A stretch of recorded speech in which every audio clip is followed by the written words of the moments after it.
Good morning. Today is Wednesday, September 1st, and it is a white day. Join the Outing Club and Mrs. Angel on the hike of a lifetime at Mount Pierce in the White Mountains of New Hampshire. We will depart from Brandview Drive at 9 a.m. and return by 3 p.m. this Sunday, September 5th. Get your permission slip from Campus Life. Have you ever wanted to climb a rock wall before? Same here. Come to our on-campus rock wall today after school on the green dorm lawn. Sign up or ask questions in Campus Life with Mr. LaCroix. Any returning basketball player or new student interested in playing basketball this winter should attend a meeting on Tuesday, September 7th at 3:30 p.m. in the library media room on the second floor of the library. If you are a current fall athlete, you should not attend this meeting. If rock climbing is not your thing, don't worry. Join Mr. LaCroix this afternoon immediately after school on Stowe Green for a game of kickball instead. Happy birthday today to Jillian Schmucker, Cameron Dwyer, and Castine Lizotte. Happy birthday. Here's a quick message from Dr. Howell. Next week, after Labor Day holiday, we are going to return to the Academy tradition of saying the Pledge of Allegiance in chapel, which last year we did not do. We almost always ask you, as a part of the process of learning, in and beyond class, to think critically about the world and how it works, and that includes what you do as an individual and what we do together as a school. It's important that if we do something as a ritual, we know A, what it is, and B, why we're doing it. To understand what the Pledge of Allegiance is, we need to know its history, who wrote it and why, when and why it became a fixture in schools, and what different meanings it has had over the course of its existence. We also need to know what it means to us.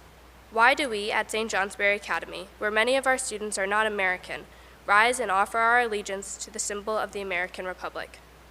To address the first part of this question, what is the Pledge of Allegiance? Mr. Eaton is going to talk about the truly fascinating history of this curious oath and prepare us to talk more about it in advisories tomorrow. Thank you, Mr. Eaton.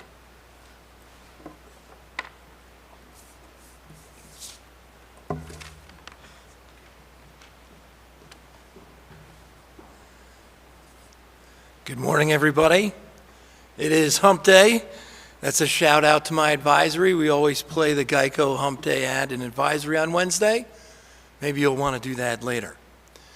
As Dr. Howell mentioned, in the last year, she's had all kinds of letters from families, from students, from faculty members, conversations with the Board of Trustees about the idea of the Pledge of Allegiance.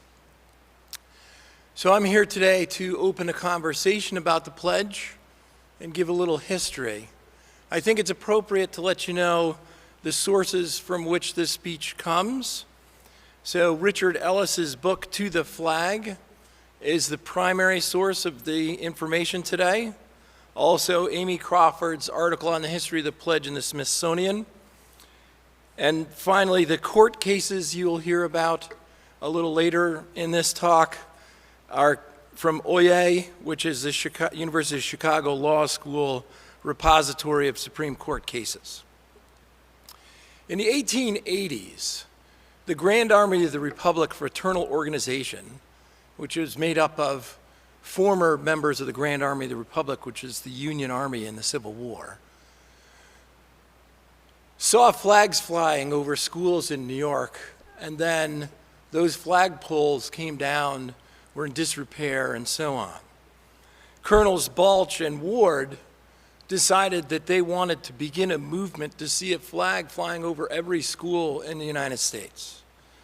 It was out of this movement to have flags fly over every institution of learning in the United States to secure the ideas of the Republic that the largest magazine for young people in the United States at the time, the Youth Companion, began selling flags as part of what they did to increase subscriptions, what they called their premium department. They sold toys and gadgets. People would look forward to the yearly offerings from the premium department. And basically what they would do is trade the toys for a subscription. So for instance, if you ordered 2 toys, they'd give you 1 or 2 years worth of subscriptions. One of their staff writers, a man by the name of Francis Bellamy, came up with the notion of a Pledge of Allegiance to go along with this movement to have flags flying over every school. It was Bellamy's idea that the youth of the United States needed a way to understand the values of the Republic as a form of political socialization, to imbue in young people, as he noted in a 1889 article, teaching patriotism, the cornerstones of the Republic.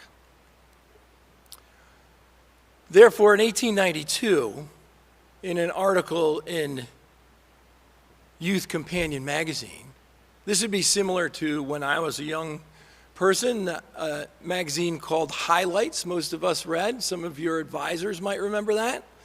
Or my sons, one of whom may be watching today, used to read Sports Illustrated for Kids. So these would be similar. It was a magazine to have young people learn to read and learn about values and things like that. The original pledge is not the same as it is today. The original pledge reads, "I pledge allegiance to my flag and to the republic for which it stands, one nation indivisible, with liberty and justice for all." You might notice the United States is not in there, and you might notice "under God" is not in there. And that was purposeful at the time. In 1923, though, Congress added to the flag of the United States of America. And in 1954, in the heart of the Cold War, to distinguish us from godless communists, Congress added "under God," such that the pledge reads as it does today. One of the ideas about United States history, and particularly about the Pledge of Allegiance, is that it tends to be paradoxical. The pledge, for instance, on the one hand, is, quote, "a statement of universal principles," end quote. It's something that holds a diverse nation together. It was written for the purpose of keeping a nation together whose peoples came from all over, who had mixed religions and languages, and was, as was noted in that time, a melting pot. On the other hand, the author, Bellamy, was a noted person who disliked immigrants and wanted to write the flag pledge in a way that would remind people of what held us together in fear of the other. So this paradox between the high values of the United States in our Constitution and our other founding documents, such as the Declaration of Independence, stands in contrast to spurious patriotism that fears others. Obviously, this creates some political controversy.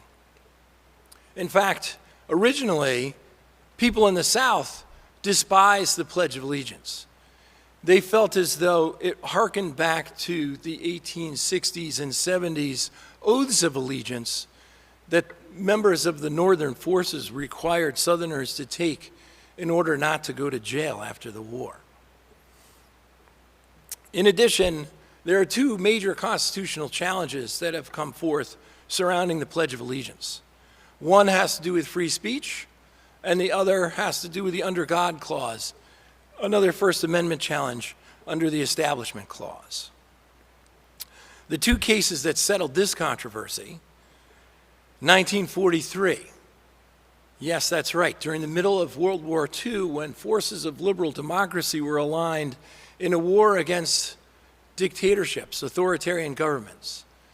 This too is appropriate in that it's paradoxical that a liberal democracy in the midst of a war fighting against authoritarian government would have a debate on its hands over the notion of compelling students in those days under West Virginia law to say the pledge in order to be in school. The court ruled in a landmark decision, West Virginia v. Barnett, that this was unconstitutional, that to compel speech went against the very important notion of free speech in a democracy, in a republic, and therefore they struck down any laws that required people to say the pledge. And then just recently, actually for folks my age, in 2004 in Elk Grove v. Nudo, Mr. Nudo challenged the constitutionality of the Pledge of Allegiance under the notion of the Under God Clause, saying that it violated his daughter's right to freely exercise her religion and not to be forced into an established religion. So it was challenged under the Establishment Clause. The courts in this case decided to sidestep the issue and, in fact, ruled that Mr. Nudo did not have standing as he was not the custodial parent of his daughter. So we still have a controversy over the notion of the Under God Clause in the United States. I want to come back to the idea of compulsion, of compelled speech. As Dr. Howell wrote earlier, our conversation is around the notion of what is a pledge and what are we really saying, and how do we stand together as a community. So we know that Justice Jackson, who wrote the majority opinion later in the war, in the late 40s, would be on the commission that heard war crimes trials at Nuremberg. And Justice Jackson wrote that we shall not be compelled to speak in any given manner in the United States. It goes against the values of our republic. So when we think about having a conversation about the Pledge of Allegiance, I want you to think about the paradox that the pledge is.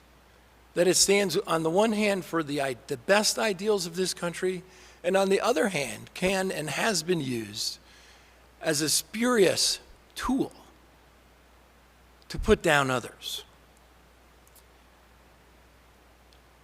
To close, I would remind you of what it is to pledge allegiance. The American Heritage Dictionary suggests that a pledge is a promise of a duty, an obligation. An allegiance is an obligation of loyalty. Therefore, you're promising a duty of loyalty when you say a pledge of allegiance. I'll note that Bellamy's own ideas, when he wrote the pledge, he said, I quote, "American patriotism is quite different from the patriotism of European nations. Blood, tradition, language, religion, history are what tie European nations together. The United States, on the other hand, has a patriotism that is an exercise in reasoning," end quote. I would like to leave you with that, and I would like to ask you on a daily basis to exercise reason. Thank you and have a good day.